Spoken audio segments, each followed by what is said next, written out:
আসসালামু আলাইকুম রহমতুল্লাহি ওয়া বারাকাতুহু। বিসমিল্লাহ ওয়াসসালাতু ওয়াসসালামু আলা রাসূলিল্লাহ ওয়া আলা আলিহি ওয়া আসহাবিহি ওয়া মাওয়ালা, আম্মা বা'দ।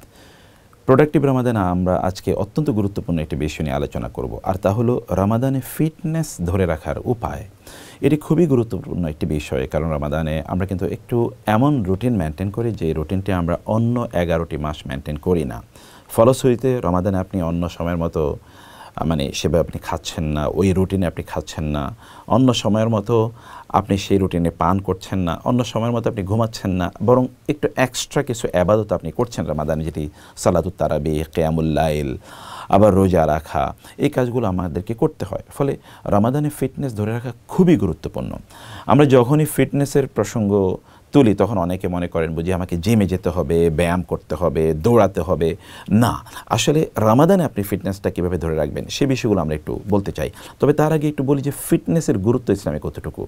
সুবহানাল্লাহ, এটার ব্যাপক গুরুত্ব রয়েছে। আপনার নিজের মধ্যে আপনি ইনভেস্ট করুন। আপনি নিজে যদি সুস্থ না থাকেন তাহলে কি আপনি ইবাদত করতে পারবেন বলেন তো? আপনি যদি নিজে সুস্থ না রাখেন নিজকে, তাহলে আপনি তো মনের দিক থেকে আপনি ভালো থাকবেন না। মনের দিক থেকে আপনি অশান্তিতে থাকলে, কারণ শরীর যখন অসুস্থ থাকবে তখন মনও আপনার ভালো থাকবে না। আর এই অবস্থায় তখন আপনি ইবাদতে মনোযোগী হতে পারবেন না। আপনি লম্বা সময় জুড়ে নামাজ পড়তে চান, আপনি ধরুন একটু মুটিয়ে গিয়েছেন, একটু বেশি ফ্যাটি হয়ে গিয়েছেন, তাহলে আপনি ফ্যাটি হওয়ার কারণে কি আপনি ইবাদতে লম্বা সময় দাঁড়িয়ে থাকতে পারবেন না। তারাবির নামাজ আদায় করতে গেলে দেখা যাবে আপনার পা প্রায় ফেটে যাচ্ছে, এরকম একটা অবস্থা। আপনি পা ফুলে যাচ্ছে, আপনি অনেকক্ষণ দাঁড়িয়ে থাকতে পারছেন না। আপনি দীর্ঘক্ষণ তেলাওয়াত করতে গেলে আপনি ক্লান্ত হয়ে যাচ্ছেন, আপনি হাঁফিয়ে যাচ্ছেন, এমন অনেক সমস্যা হতে পারে না? এই কারণে রাসূলুল্লাহ সাল্লাল্লাহু আলাইহি ওয়াসাল্লাম বলেছেন, আল মুমিনুল কাওয়িয়্যু খায়রুন ওয়া আহাব্বু ইলাল্লাহ মিনাল মুমিনিদ দাঈফ। একজন শারীরিকভাবে শক্তিশালী ঈমানদার আল্লাহর কাছে একজন শারীরিকভাবে দুর্বল ঈমানদারের চেয়ে অনেক বেশি প্রিয়। এই কারণে আমাদেরকে শারীরিক ফিটনেস ধরে রাখা দরকার। ওমর রাদিয়াল্লাহু তাআলা আনহু এই নির্দেশ দিয়েছেন যে আল্লিমু সিবিয়ানাকুম আস-সিয়াহাতা ওয়ার রিমায়াতা ওয়া রুকুবাল খায়ল। তোমরা তোমাদের শিশুদেরকে, সন্তানদেরকে তোমরা 3টি জিনিস শেখাও: সাঁতার শেখাও, ঘোড়ায় চড়া শেখাও, এবং তারা যেন তীর বর্ষার টার্গেট মতো ফেলতে পারে, নিক্ষেপ করতে পারে, এটা তাদেরকে শেখাও। তার এগুলো all of this are life skill, life hacks, এগুলো আমাদের খুবই জরুরি এবং গুরুত্বপূর্ণ বিষয়। এই কারণে আমাদেরকে ফিটনেস ধরে রাখার জন্য কিছু কাজ করতে হবে। অতএব রমাদানে ফিটনেস ধরে রাখার জন্য আমরা 3টি বিষয় আপনাদেরকে বলবো। একটা হচ্ছে আউটপুট, আরেকটা হচ্ছে ইনপুট, আরেকটা হচ্ছে রিচার্জ। 3টি জিনিস, 3টি টার্ম মনে রাখবেন। একটা হচ্ছে আউটপুটের কথা বলছি। আউটপুট মানে হচ্ছে আপনি রমাদানে একটু নড়াচড়া করবেন। নড়াচড়া মানে হচ্ছে একটু হাঁটা চলা, একটু ধরেন ব্যায়াম করা, কমপক্ষে ধরুন আধা ঘন্টা ব্যায়াম করলেন। এটা শরীরটাকে, কারণ আপনি দীর্ঘক্ষণ পর্যন্ত হয়তো ধরুন আপনি রান্নাঘরে আছেন, অথবা দীর্ঘক্ষণ আপনি অফিসে বসে আছেন, অথবা ধরুন দীর্ঘক্ষণ আপনি গাড়িতে বসে আছেন, অথবা আপনি দীর্ঘক্ষণ শুয়ে আছেন। এতে কিন্তু আপনি শরীরের দিক থেকে আপনি খুব অসুস্থ হয়ে পড়বেন, দীর্ঘদিন আপনি কাজ করতে পারবেন না, আপনি ক্লান্ত হয়ে পড়বেন, এক ধরনের অবসাদ আপনার মধ্যে বা এক ধরনের অবসন্নতা আপনার মধ্যে তখন ঘিরে ধরবে। সেই কারণে অবসাদ যেন আমাদেরকে ঘিরে না ধরতে পারে, ক্লান্তি যেন ঘিরে না ধরতে পারে, মনের দিক থেকে যেন আমরা একেবারে খুব মন মরা না হয়ে যায়, প্রফুল্ল থাকি। এ কারণে কিছুক্ষণ আমাদের একটু হাঁটা চলা করা দরকার।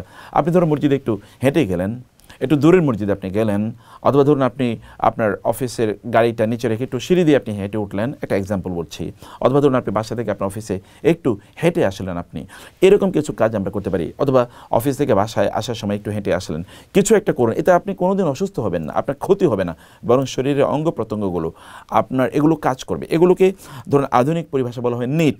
নিট মানে হচ্ছে নন এক্সারসাইজ অ্যাক্টিভিটি থার্মোজেনেসিস। নন এক্সারসাইজ অ্যাক্টিভিটি থার্মোজেনেসিস মানে আপনি তথাকথিত জিমে গিয়ে যে সকল এক্সারসাইজ বা শারীরিক ব্যায়াম করতে হয় এরকম না, আপনি একটু হাঁটা চলাই করছেন, একটু ধরেন শরীরটাকে একটু নড়াচড়া করছেন, ইজ ভেরি ইম্পর্ট্যান্ট। আপনার ব্লাড সার্কুলেশন খুবই বেড়ে যাবে, আপনি অন্তরের দিক থেকে আপনি প্রফুল্ল থাকবেন, আপনার শরীরের মধ্যে কোনো জড়তা তৈরি হবে না, এগুলো খুবই দরকার। অতএব আউটপুটটা আমরা কী করছি, ইট ইজ ভেরি ইম্পর্ট্যান্ট।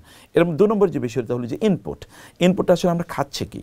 অনেকে যেমন ধরুন আপনি ইফতারিতে কেবল ভাজা পোড়া খাবেন, আবার ধরুন সাহারিতেও আপনি খুবই বিভিন্ন ধরনের রিচ আইটেম এগুলো আপনি খাবেন, এমন কিছু কাজ আপনি করছেন। তাহলে আমরা সারাদিন রোজা রাখার পর আমাদের ইফতারিতে মূলত একটু ধরুন পানি জাতীয় জিনিস একটু বেশি থাকা দরকার, কারণ আমাদের ডিহাইড্রেশন কিন্তু ডেভেলপ করার কথা।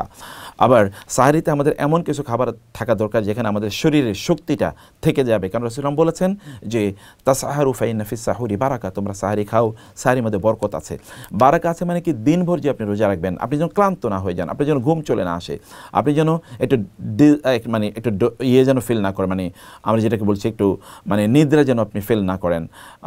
তো সেই কারণে আপনাকে কি করতে হবে, আপনি স্ট্রং ফিলিংয়ের জন্য আপনাকে সকল ধরনের প্রোটিন আছে বা সকল ধরনের ভিটামিন বা ফুড ভ্যালু আছে এরকম খাবারগুলো আপনার খাওয়া দরকার।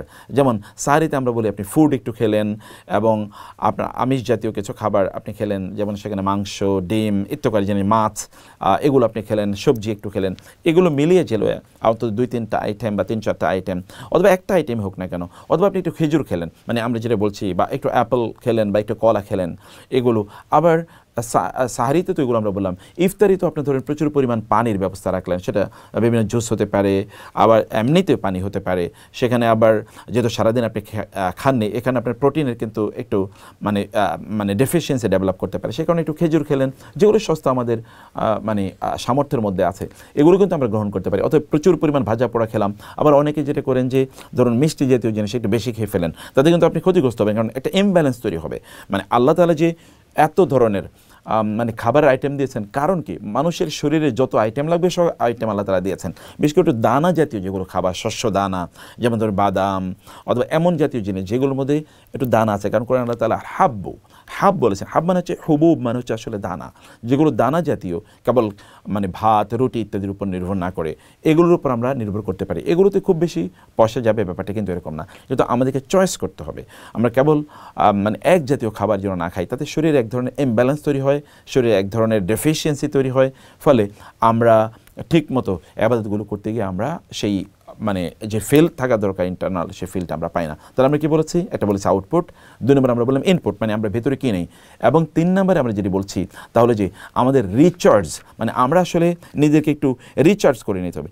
রিচার্জটা আসলে কি, যেমন ধরুন রমাদানে রিচার্জ মানে হচ্ছে আপনি দিনের কাজগুলো এবং রাতের কাজগুলো যেন আপনি ঠিক মতো করতে পারেন, এ কারণে শরীরে একটু এনার্জি, যেমন আমাদের ধরেন মোবাইলে যদি মানে ইয়ে না থাকে, ব্যালেন্স না থাকে, তখন আমরা রিচার্জ করি।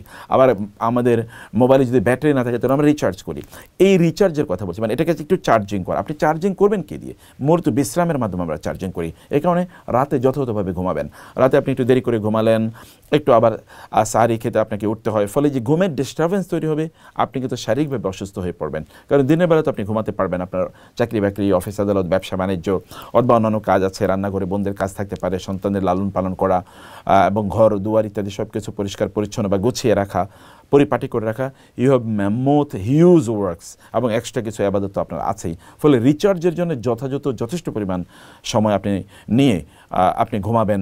যেমন ধরুন আর্লি রাতে একটু ঘুমিয়ে পড়েন, যেন আপনি ধরুন বাংলাদেশের প্রেক্ষাপটে 4টায় ঘুম থেকে উঠতে পারেন, যেন 1 ঘন্টা কমপক্ষে হাতে থাকে। তাহলে আপনাকে কমপক্ষে 11টায় বা তার আগে ঘুমিয়ে যাওয়া দরকার, মানে আগে আপনার বিছানায় যাওয়া দরকার। তারাবির পরেই আপনি আর অন্য কোনো কাজ করবেন না।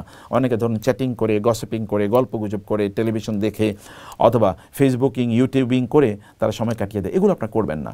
বরং রিচার্জ করা দরকার শরীরকে। মানে আপনার দিনের বেলা হয়তো সামান্য একটু কাইলুলা করে নিলেন, সেটি জোহরের একটু আগে হতে পারে, জোহরের একটু পরে হতে পারে, কিন্তু আসরের পরে না অবশ্যই, আবার মাগরিবের পরে না। কারণ আমরা আগেও বলেছি মাগরিবের পরবর্তী সময়টা মোস্ট প্রোডাক্টিভ।